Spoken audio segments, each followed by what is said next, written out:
Monsieur le Président de la Cour constitutionnelle et Président du Conseil supérieur de la magistrature, Messieurs les Présidents des institutions d'appui à la démocratie, Madame et Messieurs les membres du Bureau du Conseil supérieur de la magistrature, Mesdames et Messieurs les magistrats, distingués invités. En ce jour qui coïncide avec le lancement de la formation initiale de la première promotion de 2500 nouveaux magistrats civils et militaires du ministère public, parmi les 5000 attendus, nommés le 6 juin 2023 à la suite du concours de recrutement, j'ai accepté, en ma qualité de magistrat suprême, de prendre la parole afin de m'adresser directement à vous, anciens comme nouveaux venus dans ce corps d'élite. Et à travers vous donc, à l'ensemble de la magistrature congolaise, mieux le pouvoir judiciaire. Je le fais d'autant plus que préoccupé personnellement par la bonne marche et l'efficacité de l'appareil judiciaire, j'ai exprimé plus d'une fois depuis mon accession à la magistrature suprême ma volonté de consolider une justice de qualité pour tous, indépendante, performante, protectrice des droits humains et essentiellement rassurante. À cet effet, je n'ai cessé d'affirmer par conviction et dans ma vision de bâtir un État de droit le rôle primordial assigné et attendu de la justice dans le relèvement et le développement de la nation, la consolidation de l'État de droit et de notre démocratie. Je ne saurais pas ne pas rappeler les Saintes Écritures dans le livre de Proverbes, au chapitre 14, verset 34, je cite, « La justice élève une nation ». Fin de citation. Cette prescription demeure l'un des piliers du pacte citoyen qui caractérise la justice comme étant un rempart dont la mission principale est de protéger les personnes, garantir les règles du vivre ensemble, les droits et les devoirs de chacun, ainsi que les conditions d'une société apaisée. Bref, sans la justice, il n'y a pas de développement possible. Comme pour dire que l'absence de la justice est une banalisation du mal. Mais un système judiciaire efficace est un moyen de dissuasion et de paix. C'est pleinement conscient de ce rôle attendu dans la construction de notre État que je suis régulièrement revenu sur les questions lancinantes de la corruption et de l'impunité des criminels, ainsi que sur les autres antivaleurs qui, généralement, accentuent la descente aux enfers de notre pays. Dans ces conditions, la justice ne saurait être ce régulateur vers lequel accourent les citoyens lorsqu'elle-même est immergée par des pratiques corruptives et autres agissements qui n'inspirent plus confiance, s'invitant de ce fait sur le banc des accusés. C'est dans ce sens que, m'adressant à la nation à travers ses représentants en décembre 2021, exercice réitéré en décembre 2022, et plus récemment à la suite de la session questions-réponses avec nos compatriotes, je fustigeais encore ces mots et annonçais mon engagement à insuffler un nouveau départ à notre justice suivant une stratégie simple, l'homme qu'il faut à la place qu'il faut.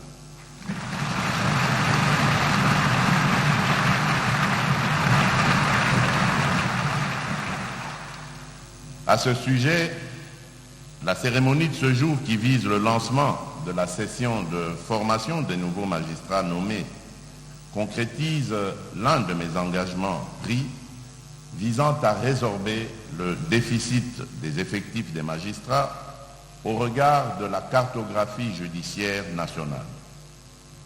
À travers ces mots, comprenez une fois pour toutes que, fort de ma patience, je lance un appel ultime à la renaissance de la justice voulue et attendue de tous, une justice qui assure et rassure, particulièrement en cette période charnière de consolidation de notre jeune et précieuse démocratie. Celle-là même qui, non seulement permet de dire le droit, mais aussi et surtout de nous convaincre tous, justiciers et justiciables, que le droit, alors le vrai, a été dit. Mesdames et messieurs les magistrats, ce tableau non exhaustif que je viens de dresser devrait sonner en vous comme une interpellation citoyenne et patriotique, mieux, une mise en cause du système fonctionnel actuel.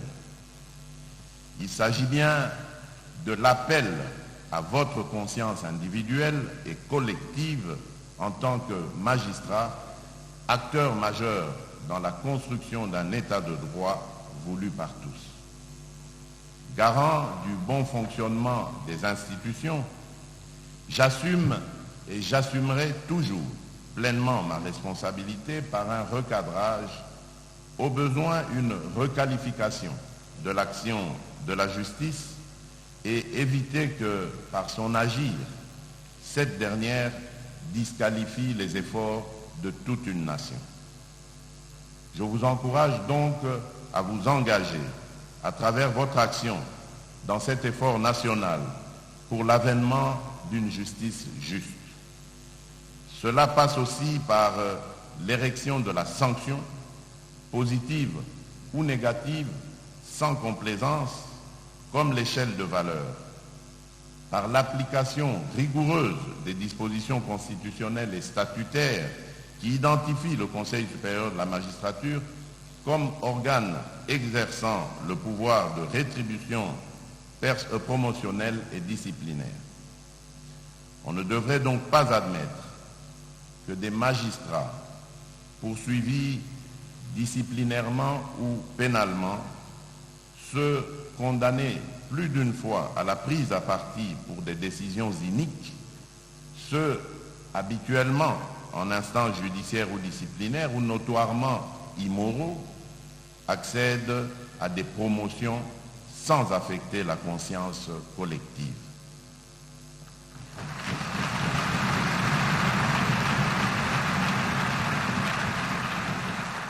Je tiens absolument à la restauration de la discipline, de l'éthique et de l'intégrité au sein de la magistrature et plus particulièrement à redorer l'image de la justice de mon pays longtemps ternie. Je suis préoccupé par la bonne marche et l'efficacité de notre appareil judiciaire. Or, pour être efficace, notre appareil judiciaire a besoin, à tous les niveaux, d'animateurs dignes, intègres, bien formés et en nombre suffisant qui doivent être placés dans des conditions de vie décentes et des conditions de travail adéquates.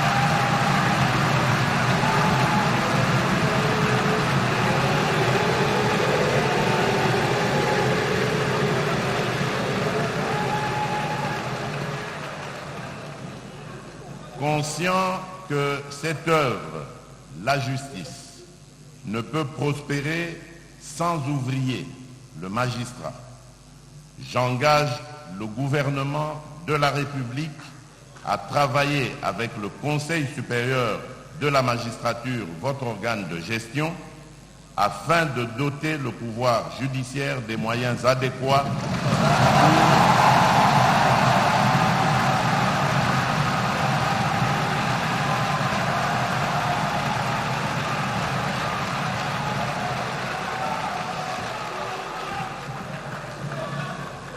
J'engage donc le gouvernement de la République à travailler avec le Conseil supérieur de la magistrature, votre organe de gestion, afin de doter le pouvoir judiciaire de moyens adéquats pour le fonctionnement des chambres de discipline, des juridictions et offices, et aussi pour l'amélioration du traitement des magistrats.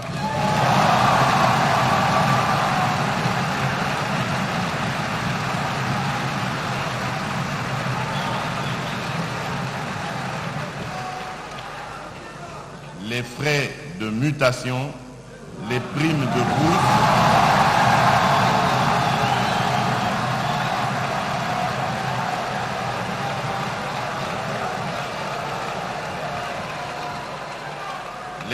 de bourse, et surtout la prise en charge médicale et funéraire.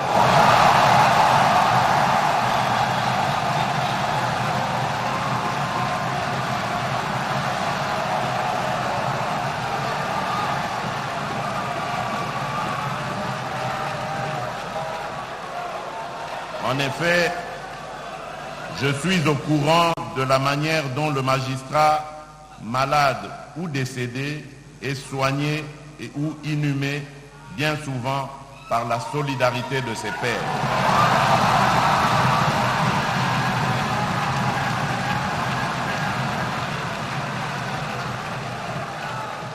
Cette situation ne peut plus perdurer. J'insisterai donc auprès du Premier ministre en ce qu'il puisse veiller à la réception par le pouvoir judiciaire des moyens lui dotés dans le budget national.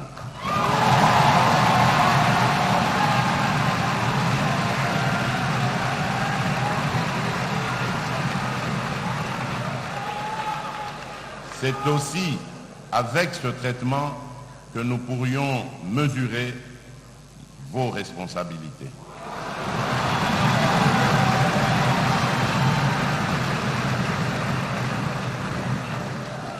Mesdames et messieurs les nouveaux magistrats, vous intégrez un corps d'élite qui exerce un sacerdoce, selon qu'il est écrit que le magistrat est un serviteur de Dieu.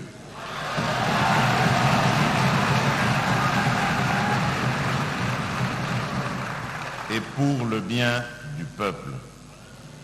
Vous arrivez dans une profession noble qui vous fait l'honneur et le privilège de servir la nation, votre nation, notre nation.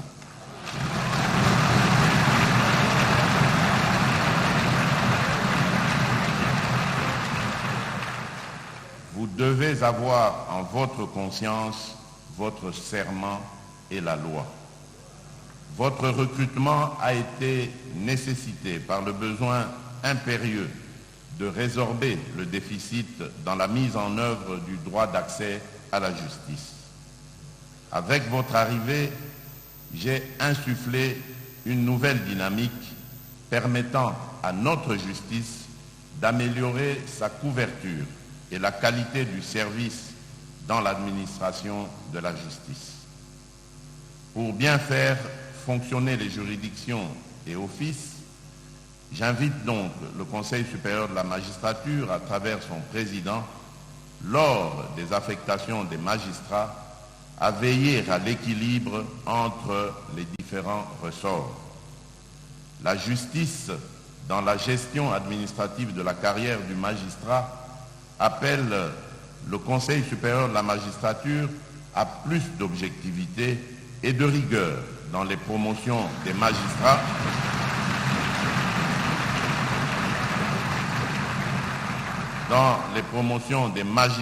et leurs affectations, en faisant respecter la règle de rotation et veiller que les mêmes magistrats ne deviennent des roitelets de certains ressorts, d'où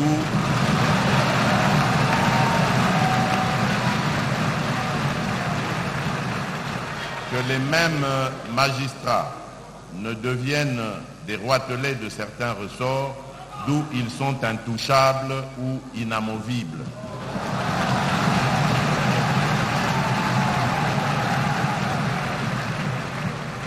Il est inconcevable que dans un corps élitiste, certains magistrats soient considérés comme ne pouvant servir qu'en ville et d'autres dans les milieux ruraux.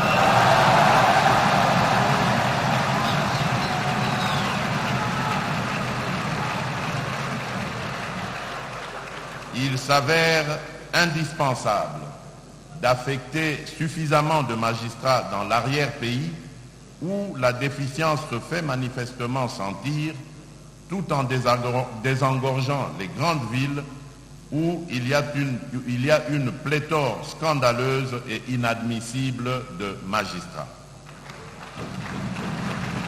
Par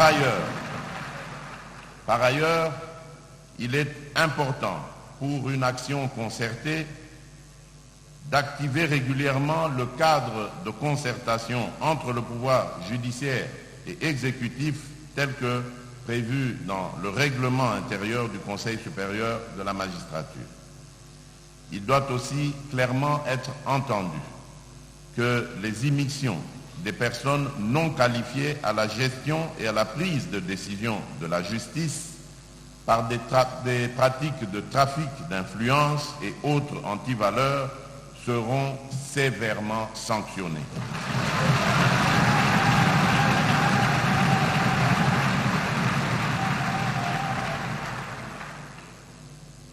Monsieur le Président de la Cour constitutionnelle et Président du Conseil supérieur de la magistrature, honorables députés et sénateurs, Madame la ministre d'État, Messieurs les présidents des institutions d'appui à la démocratie, Madame et Messieurs les membres du bureau du Conseil supérieur de la magistrature, Mesdames et Messieurs les magistrats, distingués invités, c'est sur cette note, pleine d'espoir et exprimant le renouvellement de notre pacte républicain qui appelle à la renaissance de la justice, que je déclare ouverte la session de formation initiale de nouveaux magistrats, promotion 2023, que je baptise État de droit.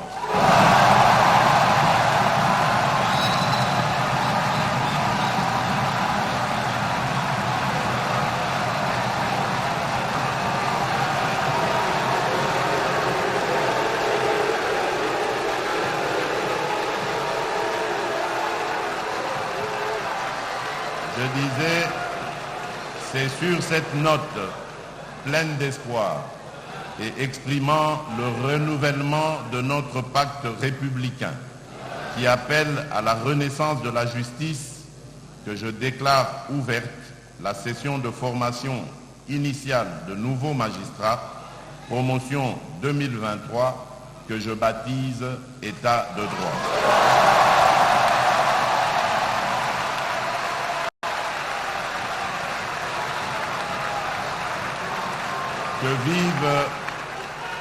Que vive la renaissance de la justice en République démocratique du Congo. Que Dieu bénisse la République démocratique du Congo et son peuple. Je vous remercie. Voilà, vous entendez justement ces applaudissements.